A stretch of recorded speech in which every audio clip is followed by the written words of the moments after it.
What's up, everybody? Welcome in. It's pretty much our last Wednesday edition of the year. As you can see, it is not Chris Castellani. It is Mr. Stephen Cheah. And yes, your internet seems like it's great right now. So yes, we have Stephen Cheah. We have the beautiful Kelly in Vegas as always. And this, as I said, will be our last Wednesday show. We're going back August 1st. That means no shows next week. Wait, today's the 20th. Are we not doing next Wednesday? This is where I get confused. Yeah, remember I told you you're allowing me. Oh, yeah, you're leaving. Yes. So yeah, I forgot. Megan gets to have fun. Always. Yeah, fun. I mean, I'm going to my kids' places, so I mean, it's fun for sure, but it's also a lot of work. Cheah knows a little bit about that. You have fun, but it's also you're really tired and you're ready to get them in bed. But it's so rewarding. It is so rewarding. Oh God, can I tell you all about it? But yeah, so this is our last Wednesday show. We're coming back August 1st, Monday, Thursdays, and Fridays, back at you again. And I'm not gonna lie, I'm really excited that we're going back to the 3 days a week because I need this next month to fly by, and I feel like us giving our breaking down and all the divisions, all of our win totals, a little bit of everything is just gonna make it fly by. But today we're gonna get the blood flowing here, and we're gonna talk some player prop. But before we do that, let's see how Stephen Cheah is doing. Anything happen over on the Yaks day that I missed? Did you talk about Brussels sprouts, raisins, get a wedgie, anything interesting going on over there? On the Yak, we are gearing up for an auction tomorrow. We have Whatnot is like a platform where you can bid on stuff in a live environment, and everyone is excited to bring in special items that are very unique and original to auction off tomorrow. So we're kind of talking about what we're going to do. That's really exciting. I can only imagine some of the items that will be brought in. I'm assuming like a used razor or like a bar of soap or something pretty. No, they're going to be good. I think. Oh, you think they're going to be good? Oh, yeah. Interesting. I think there should be two. You should have to bring a good one and a disgusting one, and then spin the wheel, and then you get the disgusting one. And actually, I do have a fun note. Tomorrow, I have one of maybe my funnest day of the summer lined up. I'm going to Third Eye Blind at a non-Penn casino. And I'm playing golf the next day with my friends from college, so it's gonna be awesome. What a fun day! Third Eye Blind. I haven't heard that one for a long time, Cheah. Yeah, it's gonna be a good time. It's gonna be a great time. And Kelly, how are we feeling up there? I mean, as I said, you're allowing me to go have a little retreat with my kids next week, which I thank you for. How are you doing? And how are you gonna spend next week? Just if you guys saw my Twitter this morning, I kind of had a little panic. I told my hairstylist, she did a celebrity's hair, and I loved it. And I texted her and I was like, get me on the books. I want to go back to being brunette. And then I really wussed out. I'm not as blonde as I once was, but I couldn't pull the full trigger on being a brunette today. So I apologize for all of you that voted yes, but I think I'm going to transition that way. And so next week, I'm just gearing up for football season, Megan. I like to color code things. You can't see it very well because of my green screen, but I have some scratch paper that I like to write things down on, and then I rewrite it. Like I was one of those kids in college that took notes and just as fast as I could, and then I rewrote it because that's how my brain works. Also, that it looks a lot nicer the second time around. But I'm like writing down, and I'm like, holy crap. And Ben Mintz just texted me, asked what I had going on for football season as far as Pick Central. Cheah, this also pertains to you. Is Fantasy Football Factory coming back? Coming back. First episode, we actually taped it this morning. It's going to air next Tuesday. I will be producing it, and we have a little bit different stuff coming. So, we're going to focus a lot on sportsbook type stuff, and I'm excited. I love that. That's great. Yeah, Mintz texted me, and I'm like, let me get my schedule figured out, which right now it looks very chaotic according to my sheet, but I'm very excited. So, yeah, Megan, 6-7 weeks, whether it's college football or NFL, going back to Vegas here in a month. So still not drinking. That's been interesting. It's also better for my mental well-being as far as getting football season ready. I definitely miss wine, though. And nobody has invited me out, which means I have really good friends because they know I have no self-control. That's also really hilarious. I would invite you out if I was wherever you were at, but I am not where you are at, depending on where you're traveling this week. So wherever I am in the world at this moment in time, I am still in Florida, despite they're different kind of palm trees. Actually, no, they're the exact fucking same. Kelly in Florida. just on 50% of the time. Yeah. All right, let's go ahead and before we get into, everybody's player props as they like, I got to ask Stephen Cheah, because this is his team. This is his wheelhouse.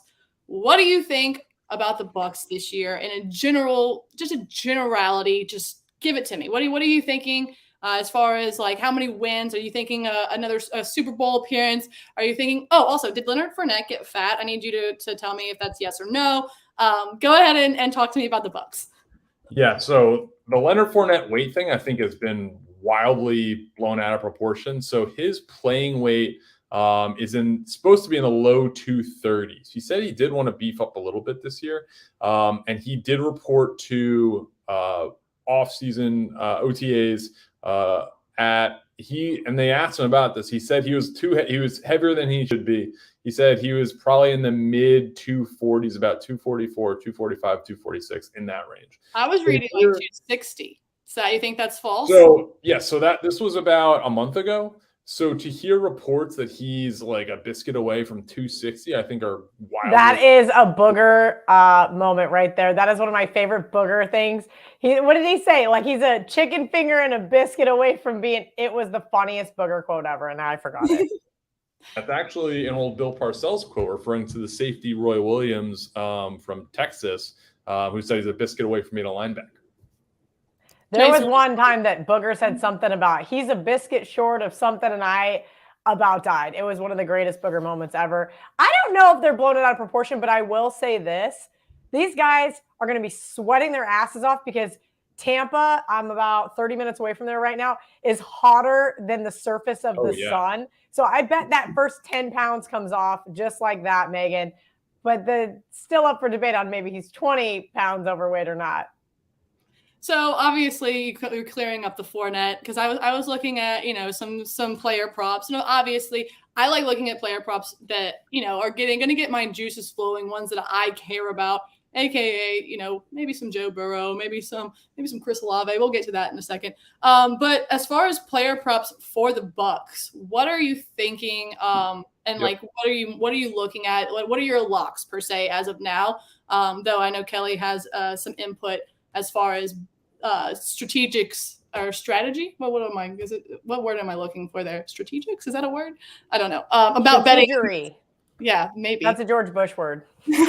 But she has some sense to talk to the crowd here in a second about why these player props are a little iffy, if you will. But go ahead on the player props for the Bucs. So Buccaneers player props are ones you're going to want to pay attention to. So last year, my lock of the year was Mike Evans over 1,500 receiving yards. He had the record, or tied the record, for 7 straight seasons with 1,000 yards or more to start a career, and he made that 8 last year. That was an absolute lock. What is really good about the Bucs, and this has kind of come out from like NFL Wired and that type of stuff, is that Byron Leftwich, the offensive coordinator, will ask guys what their incentives are, and then he will try to hit them. So if we know what those incentives typically aren't made public till right at the end of the season. So pay attention to those, because if it gets to be week 16, 17, 18, and you hear a Bucs player is really close to the incentive, you can guarantee that the Bucs are going to be trying to get the over on that incentive. Mike Evans receiving yards this year, I like. It's over 1,025.5. My favorite Mike Evans prop is over 10.5 receiving touchdowns. In his last 2 years with Tom Brady, he's had 13 and 14 touchdowns. Now we have no Gronk. Chris Godwin could potentially miss a couple weeks to start the year. I like Mike Evans big time to score. I actually think he could. Might sound crazy. I think he could be around 20 touchdowns this year. So I think 10. Have you seen how many primetime games Tom Brady's going to be playing in this year? Always a lot. And that doesn't concern you whatsoever. No. In terms of hates Tom Brady and his bedtime. I do not hate Tom Brady whatsoever. Tom Brady is the greatest quarterback the game has ever seen. That being said, when it is past that man's bedtime, the numbers don't lie. There is data to back it up. Last year, I don't think they covered a single primetime game, and I believe they pushed if you bet late versus the Eagles. That being said, Cheah, I do like that, given the other skill players that are either not coming back and or have injuries and or troubles. And that's kind of how I'm approaching this, Megan. just like I would with my regular season wins that I'm going to give out, just like I would with I tweeted about the Saints already winning the NFC South. I tweeted about the Vikings winning the NFC North.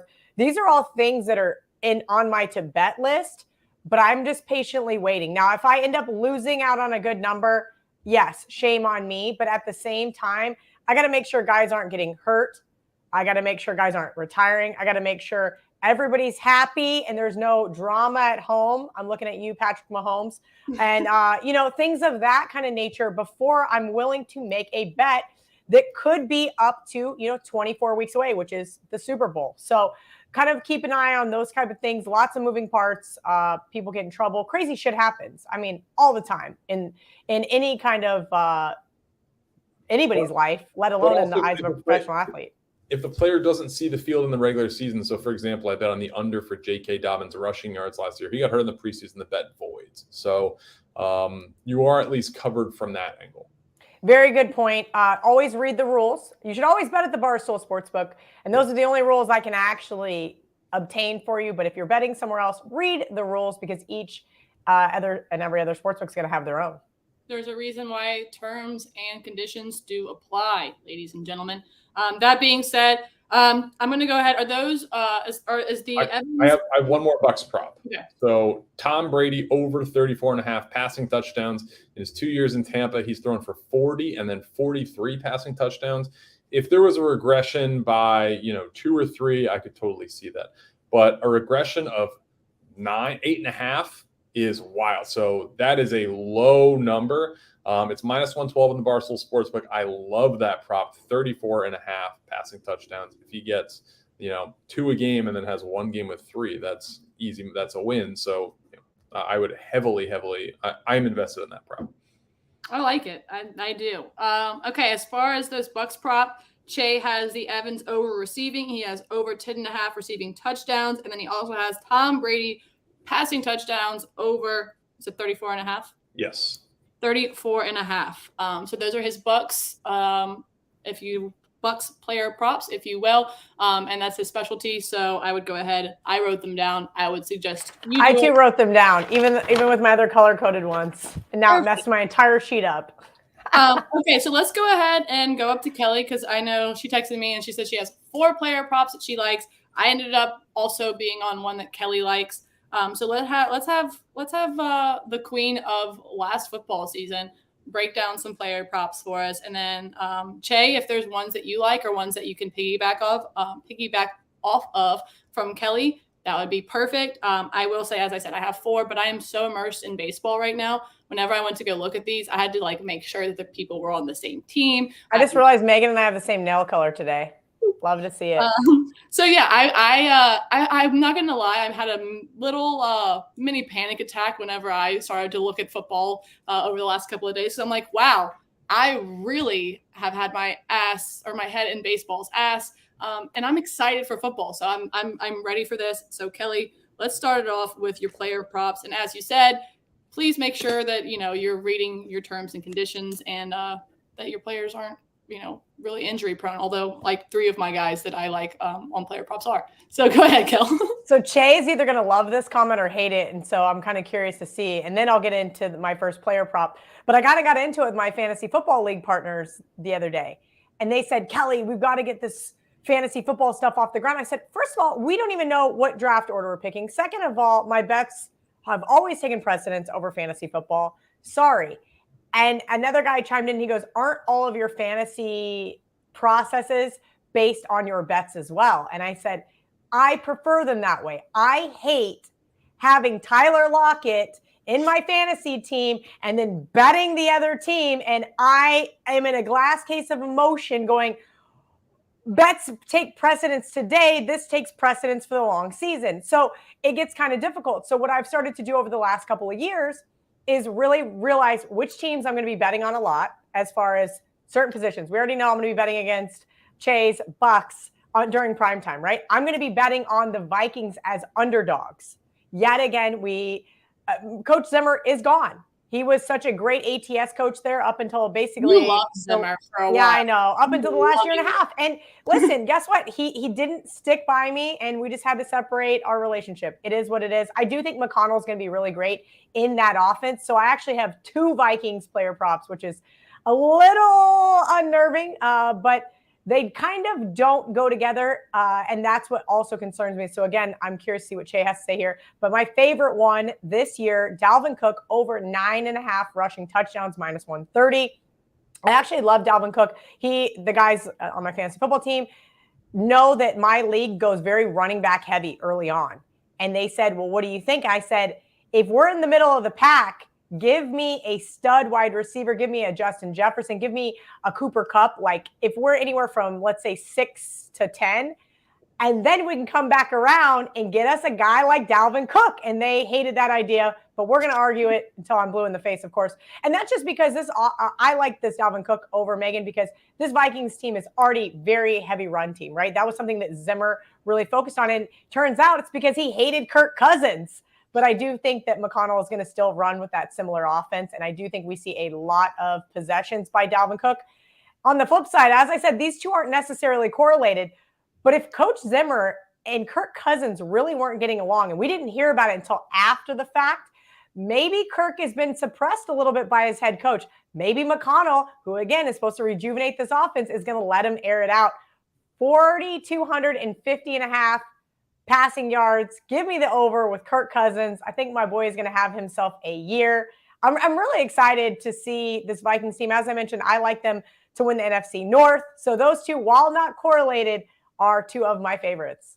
It's crazy to hear someone be like, I'm so excited to watch Kirk Cousins play. I just feel like that's something that people don't say. So shout out to you. We should clip it and send it to Kirk. Maybe it'll help him. We can put it with my old Hottie threesome video where I'm like doing the heart hands with Kirk way back in the day. Kirk made me a lot of money at Michigan State. Okay. I guess I just haven't got over it yet. I totally understand. And on playing off of that, another guy that made me a lot of money in a player prop that I like, which, whatever, there could be some regression this year, but I refuse to hear it. I like Joe Burrow's over 4,350.5 passing yards. He was on pace to just be under 50.5 under that his rookie year before he got hurt, only playing 10 games. Last year, he hit 4,611 passing yards. I just think, I know that there's the Super Bowl hangover, but, they did lose. I just don't think that Joe Burrow gets hungover. I think that he's too young to get hungover. Is that what you're saying?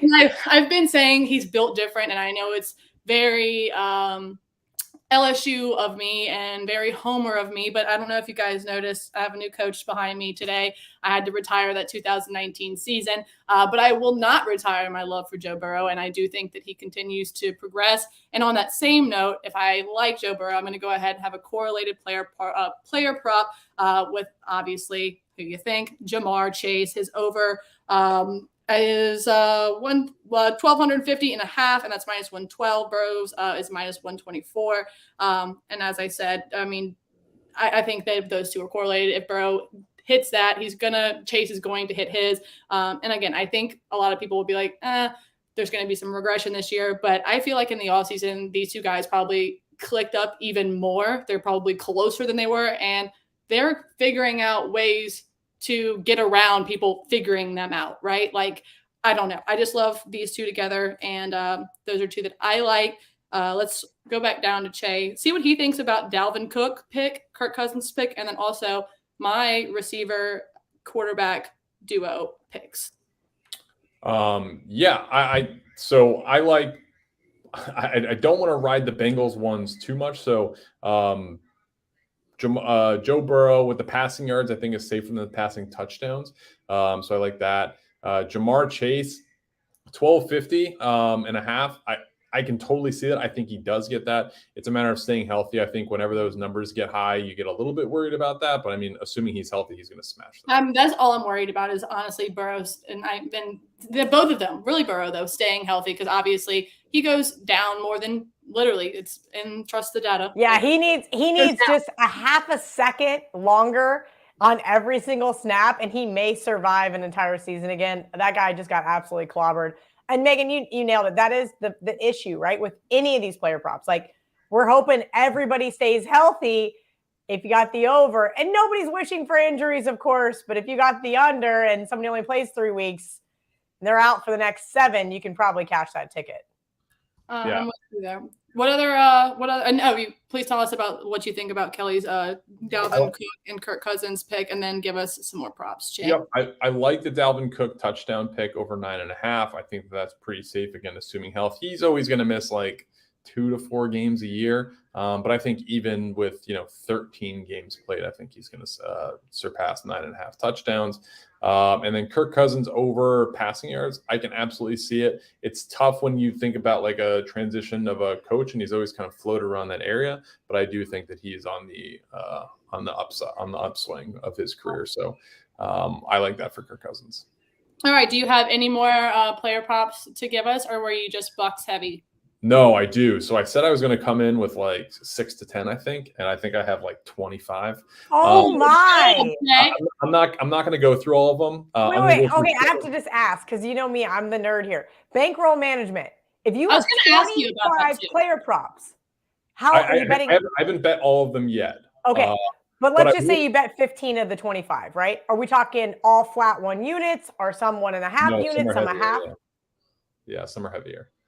I'll give you guys some of the heavier ones. So also to fill the audience in, last year on player futures, if we're just talking about yardage totals, touchdown totals, etc. So I'm not counting futures that are like this player to win like defensive player of the year. If we're just talking yardage and touchdown totals, 12-4 last year, so 75%. So take some notes. I got a couple really good ones for you.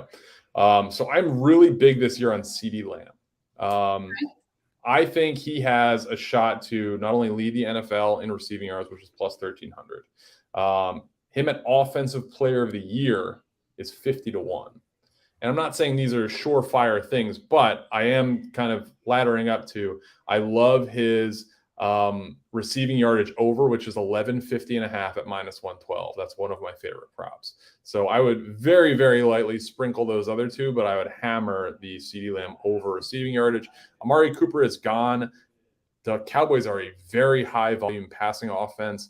I love CeeDee Lamb being the number one guy there. I think he absolutely, like I said, has the potential to lead the league in receiving yards. So I think 1150.5 is low for him. And I believe he was like 1,100 yards last year with Amari Cooper. So just taking that next step into the third year, I really like CeeDee Lamb. Does that correlate anything that you think, for example, the Cowboys to win their division, the Cowboys to win the Super Bowl? You're not heavy on the Cowboys. You're just personally heavy on CeeDee Lamb. I'm personally heavy on CeeDee Lamb. I'm personally heavy on Dak as well. Okay. But yeah, I like those. I think one of my favorite plays, I have like 3 kind of favorite, but one that I did bet heavy this morning is Amon-Ra St. Brown, receiver for the Lions. Over 800.5 yards. It's at minus 125. Last year, I think he was like 875 yards, and he really just came on the last couple games of the season. So I really like him. They didn't do a ton. I mean, obviously, Jamison Williams, they drafted in the first round. But as far as like looking at the beginning of the season, he's going to be out probably till Thanksgiving. You look at Amon-Ra St. Brown, his last 6 games, he was 73 yards and over. He's 86, 73, 90, 91, 111, 109. The fact that I'm getting this guy at 800.5 yards is a steal. I hammered that this morning. I might make that my favorite future of the year. To a lesser degree, I like Hollywood Brown over 875.5 receiving yards in Arizona with his old teammate. I like that one. It's on my long list. Yep. He was a 1,000-yard receiver in Baltimore with an offense that almost exclusively ran the ball. So I don't think there's any reason he can't do that in Arizona. Even when DeAndre Hopkins comes back, Christian Kirk was a good receiver who left. So he's going to be in that number 2 spot, but I like that number. Some Dak ones I like. Dak Prescott over 31.5 passing touchdowns at even money. I believe he was at 37 last year, 30 the year before. But I like Dak Prescott to be 32 or higher. My other favorite prop of the year of the preseason so far, Hunter Renfrow, over 825.5 receiving yards. He was a 1,000-yard receiver last year, and I realized they got Devontae Adams. We look at the scheme that's coming in, and it's Josh McDaniel's scheme. And they emphasize a lot tight ends and slot receivers. Like if you look at Julian Edelman, kind of the year before he really fell off physically, he was way over 800. What was it? 825.5. I think he was like 900 and above. And I think Hunter Renfrow at this point in his career is a better player than Julian Edelman at the very end of his career. So I really like Hunter Renfrow over 825.5 yards for the year. So Cheah, really quick, sorry, Megan, to cut you off, but does that mean you're not high on Devontae Adams in Las Vegas? Are you thinking that he is going to be labeled wide receiver 1, but won't actually get the reps? No, I mean, he's absolutely going to be the guy, but I don't think he's going to have like 1,600 receiving yards or 1,700 receiving yards, that type of thing. I could see him being like an 1,200 yard guy and maybe like 12 touchdowns, which is great numbers. But if you talk about, leading the league in receiving, I don't think he'll be able to do that in this. Okay. Those were my favorite ones. In addition to, I can sprinkle on a couple others. I don't know if do you guys want to hear more? Yeah, okay, feed us. We got plenty of time. Here's one that I like. Kelly, you like this? Michael Thomas under 5.5 receiving touchdowns. I don't know if this guy's going to play. Mincy was telling me this morning he's going to be cleared for camp. I am not buying it for a second. You're not buying? He has not scored a receiving touchdown in the regular season since before COVID. That's a long time. Yeah. 5.5 receiving touchdowns. Give me the under. To piggyback off that, I know Kelly and I both are on Jameis's over passing yards. You can go ahead and break that down, Kelly, because I have one to piggyback off of that one. So you can go ahead and Jameis over 3,700 and a half passing yards on the season. Obviously, we need Jameis Winston to stay healthy, and that is kind of the theme here. As far as that goes, and as far as my Saints to win the NFC South bet. So I am banking on Jameis coming out and doing what Jameis does best, and that is airing it out. The problem is I need to make sure it's to a guy who's either in black and gold or white and gold and not a potential defensive back from the other team. And it will be. You want to know who it's going to be? Chris Olave, the over 4.5 touchdowns at even money. Jameis Winston, I do like that too, Megan. The long ball quarterback, and Chris Olave is the long ball guy. You have Thomas, who mentioned he might not play, and you have Landry. Those guys are running shorter, more efficient routes, where Olave was a literal touchdown magnet when he was with Ohio State, correct? Yes, Ohio State. And so, I just think that he's going to come down here and kick ass. I think he's going to be I don't want to say underrated, because I think, people understand he's fucking fast. He's going to get down the field, as is Jameis. But I think he might just be overlooked a little bit, which is where I'm getting the 4.5 touchdowns. I mean, Jameis is 50-50 ball in the end zone. I like Chris Olave to get the 50-50 ball. And so, I like him over 4.5 touchdowns. I know he's a rookie. He's coming in, but I'm really excited about that one. I'm not going to lie. As I said, these player props, I want to be excited about them. I want them to be players I care about, players that I want to watch, which is not the sharpest of me. But as we all know, I'm the public bettor here, so it doesn't fucking matter. No, I would agree with that, Megan. Listen, as I mentioned, all of the things that I'm going to be betting are going to be correlated. Remember, we're holding these tickets for 4 or 5 months. You better love it. You better want to cheer for it, and you better be planning on adding it up every single Sunday or Monday, going, okay, cool, you got another 89 yards today. All right, this is how many yards I need from XY receiver or running back. You better be passionate about it, and it better be people that you're excited to watch. I mean, you're not going to catch all this stuff on Red Zone. You're going to have to go deep diving into the different various sports apps if you're picking some of these guys that aren't even on the radar. And those may be the sharp plays, by all means. But I'm with you, Megan. I gotta bet on guys, and I gotta draft guys that I'm excited about and that I want to see do well, right? If you notice, I've given out 3 overs. When you guys ever see me bet overs? Yep. You don't see me bet a lot of overs. I know that I'm the contrarian. I like a lot of unders, but there's only one under player prop that I have circled so far, and that's the funny thing here is it's because I am going to be cheering hard for the Vikings. I am going to be cheering hard for the Saints. And I'm going to have a couple of more props here, probably out of the NFC East. And maybe we'll see. The NFC West, I feel like, is just such a crapshoot once again this year, minus the poor Seattle Seahawks. go ahead and disclose to us who the under is that you took as far as your player props, because we've gotten through Dalvin, Jameis, and Kirk. You said you had 4, so you have one more. And who is the lucky winner of your under pick? So there is a guy in the comments, irrelevant username, and he says, nothing's fishier than betting on Joe Burrow's passing prop over because he's the most public player in the league. Is he, though?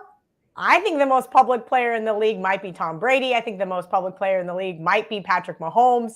I think he's just like a lot of people. I think that's the thing. And so I think that you're paying a premium for certain guys. Do I think Megan's paying a premium for Joe Burrow?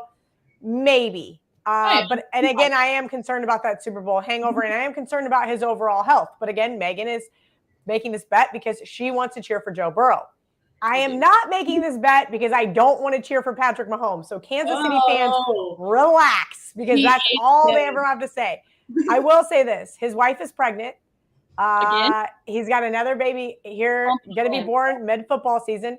We all know about the off-season drama that we've seen. Supposedly the Hunt family says Jackson can't go to games. I don't know if that's true or not. I haven't gotten any actual correlation, but I do hope he gets to go because he's a great distraction for this bet.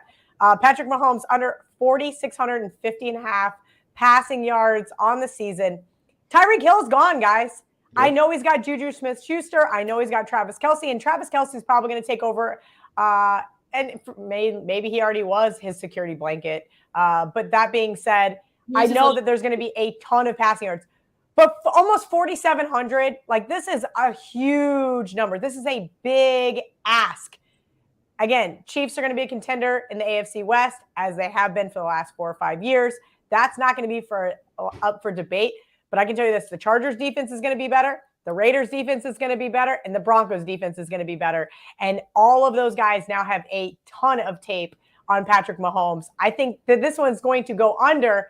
I'm not saying it's going way under, but I hope it stays under the 4,500 range, so I'm not sweating my ass off on if he's going to play Week 18. That's the other thing that we have to talk about here is, some of these players going to be, they're going to be sitting and resting for the playoffs because they don't need to win Week 18. And that's kind of what I'm hoping here with Kansas City is that he only plays 17 weeks. That's going to help out my bet as well.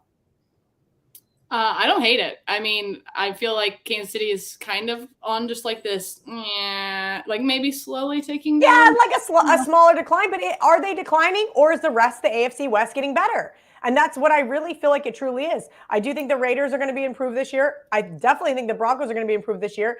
And I think that the Chargers aren't going to be any worse than they were last year. And guess how good they were last year? They gave Kansas City a run for their money in the AFC West. So I think it's going to be those two fast horses, and maybe we can't see a third one pull up there and maybe spring some upsets on the road in Kansas City. I would not be surprised if the Chiefs don't make the playoffs. I would. I'm not saying I'm going to bet on it, but I wouldn't be surprised either. We're going to see. I mean, I do not like to overreact too much to losing a player or two. The left tackle is also holding out. So. Yep. I have a question. Do you guys think that Russell Wilson tweeting, if you see me tweet or if you see me text this emoji, it means I'm dialed in? Do you think that is as cheesy as Mr. Unlimited, or do you think it's on the same scale? I don't think anything is as cheesy as Mr. Unlimited, because it wasn't just the dialed in thing. That was one sentence, one tweet. Mr. Unlimited was a 30-second video, maybe. A lot of production on his end as far as recording it, editing it down, and then actually deciding to post it went into that. Whereas he could have just fired that off while he was, peeing basically with it. I'm not gonna lie, I don't really know what to make of Russell Wilson. Last year, I wasn't impressed with him. His defense did him no favors whatsoever. They choked away several games for him. He had 2 stud wide receivers. And Tyler Lockett and DK Metcalf, and I just wasn't that impressed with them. I'm going to tell you this right now, as someone who grew up as a Broncos fan, I don't know what to think about what Russell Wilson's going to be able to do in Denver. Fingers crossed they can win 8 games, and that's where I'm at. I'm imagining John Elway seeing you and remembering the conversation he had with you about you ragging on him for Case Keenum, and he's like, hey, you got Russell Wilson. No, it wasn't Case Keenum. First and foremost, it was Chad Kelly. was Chad Kelly. He Kelly. literally sat right there and I said, listen, Trevor Siemian's not our guy. I am like out of my mind. It's 3:00 in the morning in the Aria High Limit Room. Somebody gave me an Adderall. Worst idea you could ever have in your entire life because I am a monster. And there I am berating John Elway. And he turns and looks at my buddy who played on the PGA Tour at the time and goes, who the hell is she? And he promised me that Trevor Siemian was going to get benched in the soccer stadium that the Chargers were playing in at the time if he didn't live up to standards. And they got shut out in a soccer stadium. And he didn't get benched. And I had to live with him for the rest of the year. I mean, listen, what we're going through right now in Denver, it's kind of like that Jay Cutler, Jake Plummer weird transition area where it just fell off the deep end. And then the savior, Peyton Manning, came and made it all better. I don't think Russell Wilson's that savior. I don't think he is. I think he could be a good savior. Russell? I don't know. Maybe that's what I'll start nicknaming him. If they get to the playoffs, we'll call him the savior. If he gets to the playoffs, you should get a Russell Wilson tattoo. Just have Mr. Unlimited and with Mr. Unlimited, yes. Do you know me at all and my commitment issues? Please. I couldn't even dye my hair brown this morning, let alone get a Russell Wilson tattoo. Well, I might do it then. Might as well. Okay, Cheah, do you have anything else for us before we go? I don't want to not give the people the Cheah brain. So sure. I'll give three picks for season awards. Tom Brady MVP, I think, is just really good value based on the fact that he didn't get it last year. And this is a media award, like they vote for it. And if this is probably going to be his last year, I think 9-1 is really good value. And he's always kind of in that conversation at the end of the year anyway. So I think that's good value. Defensive player of the year, two guys that stand out to me. Micah Parsons, also plus 900. He had 2.5 sacks in his first, I believe it was 8 games or 7 games. In his last 9 games, he had 10.5 sacks. So I'm expecting big things from Micah Parsons. I was pushing for him to be defensive player of the year last year. Plus 900, I think, is good value for him. Also a long shot, Max Crosby, plus 3,300 defensive player of the year. He's got Chandler Jones on the other side right now. And I think the Raiders are going to be pretty good. So Max Crosby, a guy I really like at that value for defensive player of the year. That's my golf clap for Cheah. Really quick, in the comments, we have Jacob Piercy, maybe Parcy. I don't know, whatever. Jacob. Will there be a college football future prop show like this? Yes. So starting August 1st, we're going back to 3 days a week, Monday, Thursday, Friday. And we're talking everything NFL for the first, I would say, 6 shows, going through all the divisions, giving win totals, all of that. Then we're flipping to college football so we can be fresh on the mind right before it starts. So we're going to be giving out a ton of fucking picks over the next month. Literally, there's going to be 15 shows, and we'll probably have over, I would say, 150 picks between the two of us. I don't know. I mean, over that many shows, I would say, yeah. So make sure that you're following, you're liking, you're going back and watching the show, because obviously Cheah just gave out a ton of Megan, I love you, but I'm not going to have 50 NFL picks throughout the entire season. Between us all. Just let me give my fake numbers. You know I like fake numbers. You kill me. I will say this is going to be my strategy this year. What I did 3 years ago was only give out best bets on Sundays. Every Sunday morning, I shot out a video. Here's my best bet for Sunday. They went 12-5. That was when there was only 17 weeks. COVID year was a little off, obviously, but I had a pretty decent NFL season last year. If I only gave out my best bets, it would have been 13-5. And I think that makes way more sense than trying to rack my brain and give you guys bad numbers on a freaking Friday after they've been the crap beat out of them. Tell you what the sharp plays are. That's my strategy going forward. I'm excited. I don't know about Cheah. He doesn't seem very excited. Well, Cheah won't be with us until the start of football, but once the start of football happens, Cheah's going to hop on Thursday to give out props, and also they will probably be correlated with his fantasy football plays, I would assume, or players. So everything that y'all will want in a gambling show / fantasy football / trusting the data / making money, all of it is right here. So make sure that y'all are coming back August 1st. So no shows next week. Remember that. No shows. But picks will still be out by me for MLB. But we'll be back August 1st. Come back and see us and get some winners. Thanks, Cheah. Thanks, Kelly. Thanks, guys.